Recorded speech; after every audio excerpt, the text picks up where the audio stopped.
தேவஜனமே, உலகத்தில் எத்தனையோ விதமான அலங்காரங்கள் இருக்கிறது. ஆனால் வேதம் சொல்லுகிறது, பரிசுத்த அலங்காரத்துடனே கர்த்தரை தொழுது கொள்ளுங்கள். அதான் ஆசீர்வாதம். இதுதான் நிரந்தரமான அலங்காரம். பூமியில் மாத்திரம் இல்லை, பரலோகத்துலேயும் இதுதான் நிரந்தரமான அலங்காரம். பூமியில் வயசுக்கு வயசு அலங்காரம் மாறும். சின்ன வயசில் பார்த்தீங்கன்னா தலைமுடி சுருளாக இருக்கணும்னு நினைப்பாங்க.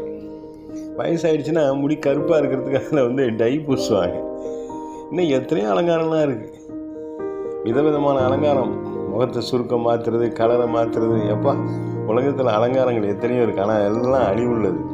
எல்லாம் மாயை, நிழல். உண்மையை காட்டாமல் மறைச்சி பொய்யை காட்டுற அலங்காரங்கள்லாம் வேஸ்ட்டுங்க. நீங்கள் பரிசுத்த அலங்காரத்தோட கர்த்தரை தொழுது கொண்டு பாருங்கள். உங்களை ஜெயிக்கிறது யாருமே கிடையாது.